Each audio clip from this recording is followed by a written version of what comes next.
the Three Money Amigos. However, today you just have one of the Three Money Amigos, and that is me, Brent Simpson, co founder of Investing Education Academy, along with Leon Noble.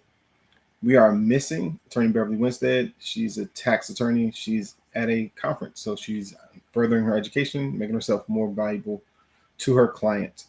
And we're also missing Joy Sistrunk CPA from Premier Group Services. Um, Now, Joy has just came back from conference and is catching up on client work. So her conference was the Association of Government Accountants, and that means that there was a lot of CE credits to be had and a lot of work that needs to be caught up on. And we look forward to having Attorney Beverly Winstead back with us because a lot of you all have questions about this upcoming like tax season. What's going to happen this coming, I think, is going into the fall is the next tax season, if you will. So anyway, you have me today, and what we're talking about is how to stay on top of your paperwork. It is a very simple topic, but a lot of people miss it. We have what? If you're a business owner, you have your incorporation documents, you have any certifications that you may need, you have your vendor documentation.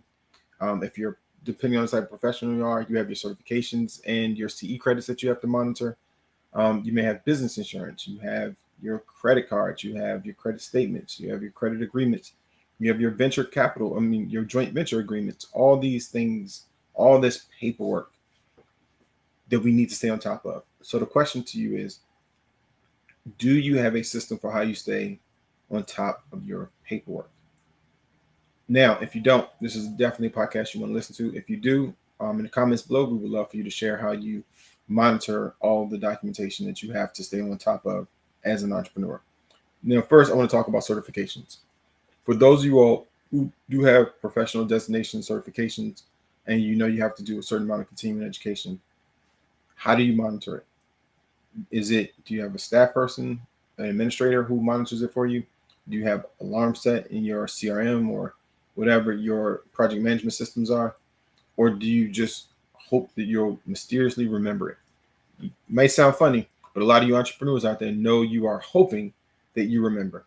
And what do we wait for before we make a final, quick move? A notification from either the issuing institution, from your CE monitors, from home office, whatever it might be. We wait for that email to come saying you're at risk of defaulting your certification, or you still need, 24 credit hours to be able to practice in a given state. We as entrepreneurs shouldn't be waiting for that day to come, because that means we possibly could lose money, but it does mean one thing: we're going to increase our stress levels. So I suggest, you don't have to do it. This is totally just thoughts for any entrepreneur out there who wants some suggestions. Creating a spreadsheet and an simple Excel spreadsheet. In it, you have corporate docs as a tab. You have certifications as a tab. You may have license paperwork as a tab, whatever it might be. In the tab, listen, we're talking certifications, so let's go through certifications. First column, just the name of the certifications. Next column, how often it needs to be renewed. I would then, in the column next to that, have the date the certification was acquired. Then I would have, which will be the anniversary date.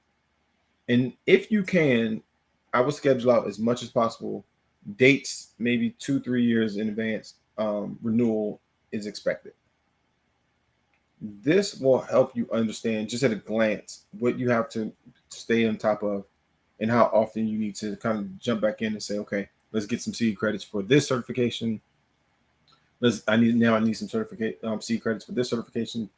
Also, if you would, I would suggest in one of those columns, you actually have a button to note if it's an alarm connected to this certification.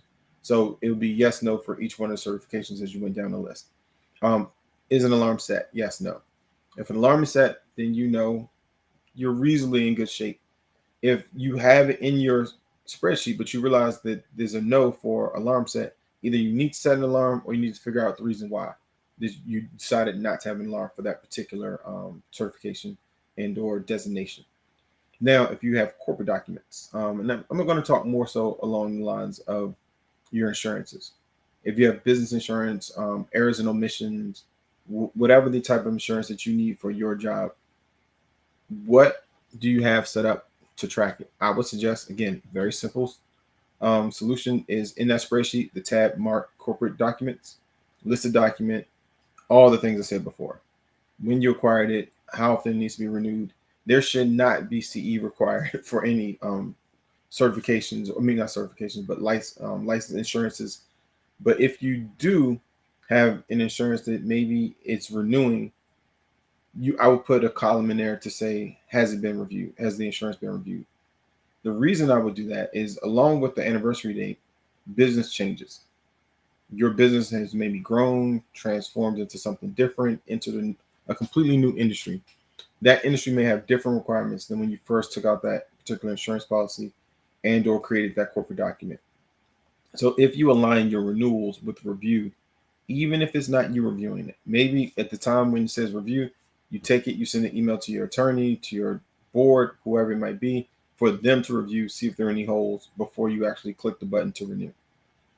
Having the right insurance can be the difference between you losing quite a bit and you actually being protected because you took the extra steps to make sure that all your documentation is up to date and it reflected where your company is today. So very simple things. Hopefully there's some items in there to help you move the needle, but staying on top of your paperwork as an entrepreneur is very important. And I didn't go down the line of JV agreements or some of the partnership agreements that you have out there, but when you need to review that. In addition to that, if you have a company that you created, again, entrepreneurs, some of us are serial entrepreneurs. We have businesses that we thought we were going to start and launch, and we never did, but we never properly closed the company. If you have businesses floating, or if you have, a DBA that you're not using, officially close it out. Like, take the time or pay somebody to officially close out these things, because again, it adds to your paperwork, it adds to confusion, and decision fatigue is a very real thing as an entrepreneur, and you don't want to reach that because you're dealing with so many administrative tasks that you could have dealt with if you were just better organized. Everybody, I definitely hope these tips help you. And the Three Money Amigos, we'll see you next week. Have a good day.